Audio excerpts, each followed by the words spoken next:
Middle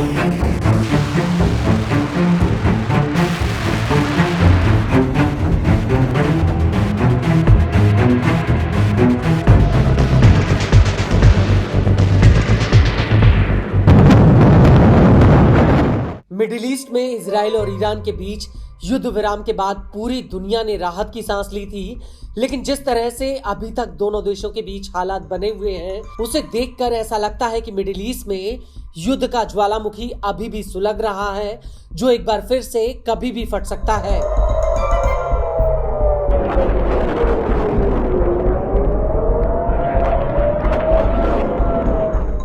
और अगर ऐसा हुआ तो इस बार इसका नतीजा बेहद ही विनाशकारी हो सकता है, क्योंकि ईरानी मिसाइलों ने इजराइल में जो तबाही मचाई थी उसका अंदाजा ना तो नेतन्याहू ने लगाया था और ना ही ट्रंप ने।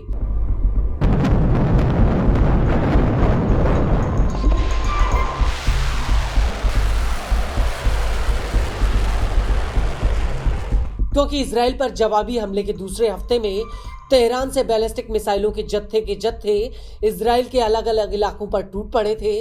इस हमले में इजराइल को अरबों डॉलर का नुकसान हुआ था। ईरान की कई मिसाइलों ने इजराइल के डिफेंस सिस्टम को भी चकमा दे दिया था।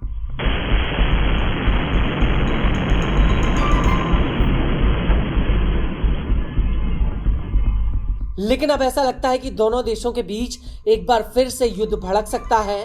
वो इसलिए क्योंकि ईरानी सेना ने इजराइल को एक गुप्त चेतावनी देते हुए ये कहा है कि अगर इजराइल ने ईरान के ऊपर फिर से हमले की जरूरत की तो तेहरान के जवाबी हमले का भूगोल बदल जाएगा और इजराइल को दंडात्मक प्रतिक्रिया का सामना करना पड़ेगा।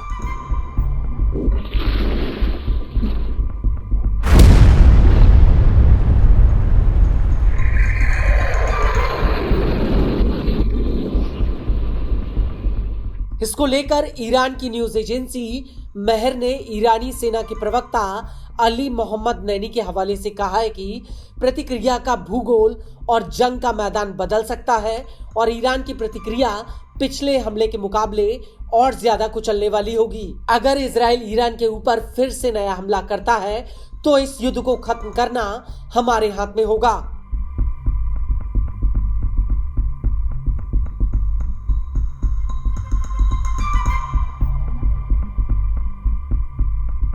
नैनी ने अपने बयान में आगे कहा कि हम इजराइल में हवाई हमलों के सायरनों को खामोश नहीं होने देंगे और दुश्मन को बम शेल्टर से निकलने का कोई मौका नहीं देंगे। पिछले 12 दिनों के युद्ध के मुकाबले इजराइल में और ज्यादा भगदड़ और विस्थापन होगा।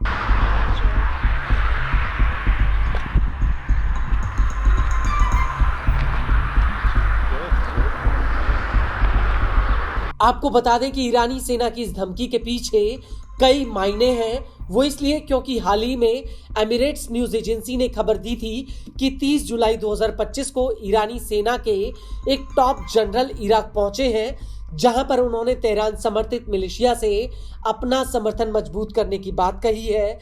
न्यूज एजेंसी अल अकबरिया ने शिया सरकार में करीबी एक सूत्र के हवाले से कहा है कि IRGC की एलीट कुद्स फोर्स के कमांडर इस्माइल कानी अपने अघोषित इराक दौरे पर पहुंचे हैं।